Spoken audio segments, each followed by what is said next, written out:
السلام عليكم ورحمة الله وبركاته، اخواتي وبناتي وحبايبي، عاملين ايه؟ النهارده ان شاء الله نعمل مع بعض كيك صحي جدا، ولا دقيق ولا زيت ولا سمنة ولا اي حاجة خالص، بطريقة سهلة جدا. يا رب يكون سهل عليكم ان شاء الله. الناس اللي بتعمل دايت والناس اللي عندها السكر والكلام ده، عايزة اقول لكم ممتاز جدا جدا وطعمه حلو قوي.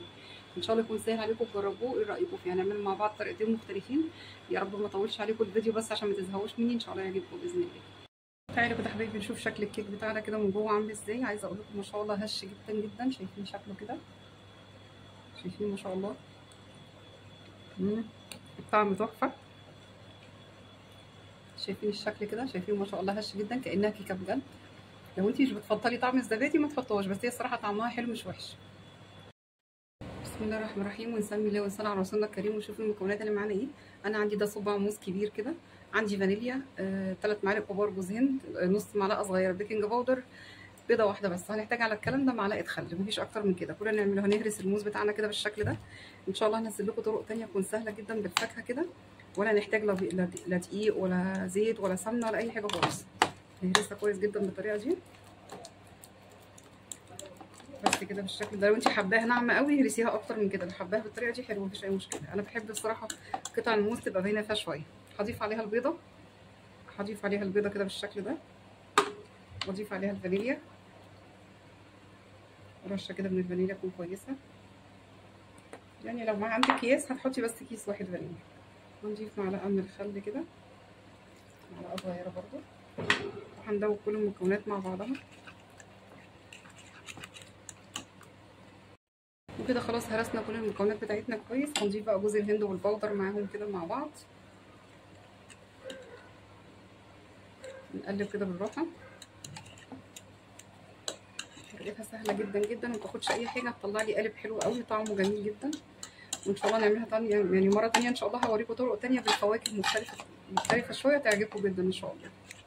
بس كده كده خلاص انا ضربت كل المكونات بتاعتي. لو انت حابه العجينه بتاعتك تبقى طريه عن كده شويه، زودي حبه لبن صغيرين او حبه ميه، او اضربيها في الخلاط تتهرس معاكي كويس جدا زي ما انت حابه.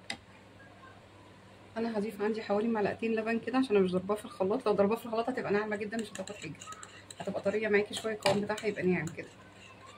بس كده بالطريقه دي بنقلبها كويس جدا كده، قوامها حلو قوي مش محتاجه اي حاجه. نجيب بقى عندنا اي طبق بايركس او اي حاجه بتخش الميكرويف او الفرن، هندهنها بس اي ماده دهنيه. انا دهنت معلقه فرشه زيت زيتون، او لا مش زيت زيتون، زيت جوز هند، عشان يبقى طعمها حلو معايا. كده خلاص انا دهنت الطبق بتاعي. نبتدي نصب فيه الخليط بتاعنا بالشكل ده. هو طبعا عايز طبق اصغر من كده شويه، بس انا بحب الطبقه العاليه دي عشان تطلع مرتفعه معايا شويه كده. بس نسويها كده بالشكل ده. ندخلها الفرن او الميكرويف. هدخلها الميكرويف عندي حوالي 4 دقايق بس. لو هتخش الفرن هتخش معايا من تلت ساعه لربع ساعه، من ربع ساعه لتلت ساعه كده. حبيبي خلاص انا حطيتها في الميكرويف بتاعي، اظبطها على 4 دقايق كده ونرجع نشوف شكلها بعد شويه.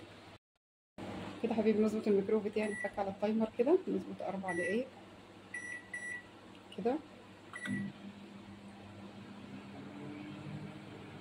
كده حبيبي الكيك بتاعي خلص معايا كده بالشكل ده. شايفين ما شاء الله قوامها عامل ازاي؟ نختبرها كده، شايفين ايه؟ ما بتطلعش اي حاجه اهي كده، مستويه جدا ما فيهاش اي مشكله. لو انت بتحبيها غامقه عن كده شويه زودي التحمير بتاعها شويه، هي كده جميله جدا مش محتاجه حاجه. هنشوف بقى نقدمها ازاي. ونسمي الله ونصلي على رسولنا الكريم، ونشوف المكونات الكيك بتاعي التاني ايه. انا عندي برده دول 3 معالق جوز هند، ونص معلقه صغيره بيكنج باودر وفانيليا، وعندي برده بيضه واحده بس. المره دي هنختلف من الطريقه دي بطريقه ثانيه. هنضيف على الكيك بتاعي معلقتين كبار زبادي، وهنضيف عليها تفاحه كده متقشره متنضفه ومتقشره. لو انت حاسه ان التفاح بتاعك ناقص سكر هتحطي بس معلقه عسل عليه، هتضيفي معلقه عسل عليه بس. الطريقه سهله جدا وبسيطه. هنضيف على كل المكونات دي معلقه واحده خل بس. هنرجع نشوف هنعملها مع بعض ازاي عشان ما اطولش عليكم. هضرب التفاح والزبادي مع بعض في الخلاط مع البيضه وارجع اوريكم شكلها. وكده حبيبي انا خلاص ضفت التفاح والعسل والزبادي والفانيليا والبيضه كده بالشكل ده. هضربهم مع بعض في الخلاط وارجع اوريكم شكلهم. بس فاضل معايا هنا جوز الهند بالبيكنج باودر، هنحطه في الاخر خالص عشان متبقاش تقيل معايا الخلاط. كده خلاص الخليط بتاعي خلص بالشكل ده. انا نسيت معلقه الخل هنا برده، قلت اقول لكم عشان حرام محدش ينساها. حطيت معلقه صغيره جدا. هقلب بقى كده. بصوا القوام بتاعي ناعم خالص ازاي. لو انت حابه فيه قطع شويه اطحنيه اضخم من كده مش مشكله، براحتك زي ما انت حابه. هقلب كله مع بعض. لو انت حسيتي ان العجينه بتاعتك طريه او سايله شويه هتضيفي جوز هند، حسيتي انها ناشفه شويه هتضيفي زبادي او لبن، ما فيهاش اي مشكله خالص. الطريقه سهله جدا ان شاء الله تعجبكم باذن الله. بص كده هندوب كويس جدا ونشوف هتحتاج معانا حاجه ولا. انا هحتاج حوالي كمان معلقه جوز هند كده، عشان مش عايزاه يبقى برضه طري قوي، عايزه قوام ناشف شويه. شايفين كده معايا كده. هضيف معلقه جوز هند كمان كده بالشكل ده،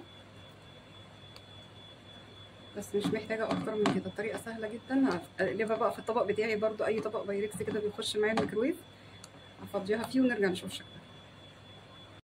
وكده خلاص شايفين الكيك بتاعي كده بقى بالشكل ده، قوامه حلو جدا، كريمه حلو جدا. هدخله بقى الفرن. انا نسيت اقول لكم ان انا زودت الكيك التاني دقيقه واحده كمان، يعني خد معايا 5 دقايق بالظبط. طبعا بيرجع على حسب تسويه الميكرويف بتاعكم. انا ادخله برضو الفرن على نفس الحكايه 5 دقايق ونشوف شكله عامل ازاي.